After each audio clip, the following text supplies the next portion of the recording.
ఈరోజు మా కిచెన్లో చికెన్ కర్రీ ఎలా చేస్తున్నానో చూపిస్తున్నాను, చూడండి ఫ్రెండ్స్. ఓకేనా? ఇదిగోండి, గ్యాస్ వెలిగించి బాండిల్ పెట్టుకొని కొంచెం ఆయిల్ పోసుకోవాలి. అయిపోయింది కదా, వీట్ అయిపోయింది కదా. ఇదిగోండి, ఇప్పుడు onion medium size 2 onions cut చేసుకునేలాగా వేసుకోవాలి. ఇదిగోండి, 4-5 పచ్చిమిరపకాయలు ఇలా చీలిక చేసుకొని వేసుకోవాలి. కొంచెం కరివేపాకు. ఇది ఏగాలి. ఆనియన్స్ వేగిపోయింది కదా. ఇప్పుడు 1 స్పూను అల్లం వెల్లుల్లి పేస్ట్. ఓకేనా? ఇది ఒక నిమిషం కలుపుకున్నాక, అల్లం వెల్లుల్లి పేస్ట్ వేగిపోయింది కదా, 1 నిమిషం అయ్యింది కదా వేసి, ఇది బాగా వేగిపోయింది కదా. ఇప్పుడు దీంట్లో మీడియం సైజు ఒక 2 టమాటీలు ఇలా కట్ చేసి వేసుకోవాలి. ఇది కొంచెం బాగా మగ్గనివ్వాలి దగ్గరికి. మెత్తగా మగ్గిపోయింది అనుకో. ఇప్పుడు దీంట్లో ఇదండి, టమాటా బాగా మగ్గిపోయింది కదా. ఇదండి, టమాటా బాగా మగ్గిపోయింది. ఇప్పుడు దీంట్లో 1/2 కేజీ చికెన్ కర్రీ అండి. చికెన్ వేసుకుందాం 1/2 కేజీ.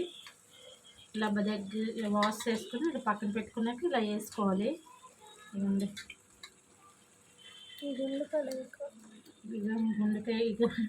గుండెకాయలు చాలా బాగుంటుంది చికెన్ కర్రీ. సింపుల్గా, టేస్టీగా, స్పైసీగా ఇలా చాలా బాగుంటుంది. చికెన్ కర్రీ పెట్టి ఒక 5 నిమిషాలు అవుతుంది కదా. వాటర్ అంతా బాగా దగ్గరికి అవుతుంది. ఇంకోండి, చికెన్ ముక్కలు కూడా బాగా ఉడుకుతున్నాయి. ఓకేనా? ఇది ఇంకా కొంచెం వాటర్ అంతా బాగా ఇంకిపోవాలి. ఓకేనా? ఇదండి, చికెన్ కర్రీ దగ్గరికి అయిపోయింది కదా. ఇదండి, ఇలా బాగా వాటర్ అంతా బాగా ఇంకిపోయింది. ఇవన్నీ ఇప్పుడు దీంట్లో సరిపడా ఉప్పు వేసుకుందాం.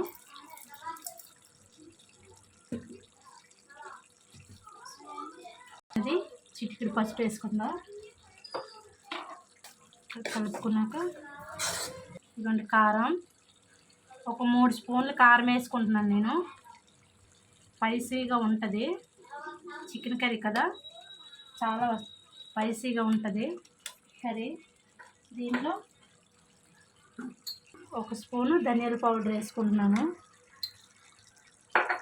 దీంట్లో 1 స్పూను గరం మసాలా వేసుకుంటున్నాను. కదా, ఇలా కలిపేసుకుంటే బాగా చాలా బాగుంటుంది కర్రీ. ఇదిగోండి, 1/2 స్పూను చికెన్ మసాలా. ఓకేనా? ఇది వేసి ఇదంతా స్పైసీగా బాగా పట్టది. ఈ కారం మసాలా అంతా స్పైసీగా బాగుంటుంది. ఈ ముక్కకు పట్టుకుంటే చాలా బాగుంటుంది. ఇప్పుడు దీంట్లో సరిపడా వాటర్ వేసుకుందాం. ఇదిగోండి, చికెన్ ఉడకాలి కదా, ఎక్కువసేపు ఉడకవసరం లేదు, ఉడికిపోయింది కూడా. కొంచెం వాటర్ వేసుకుంటే ఉడికిపోయింది. ఇలా ఉడికిపోయింది కదా. దీనిపైన మూత పెట్టేసుకుంటే సరే అయిపోయింది.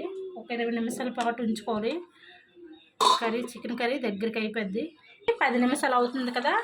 ఇదిగోండి, చాలా బాగా ఉడుకుతుంది.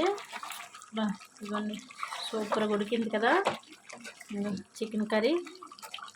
ముక్క కూడా బాగా ఉడికిపోయింది.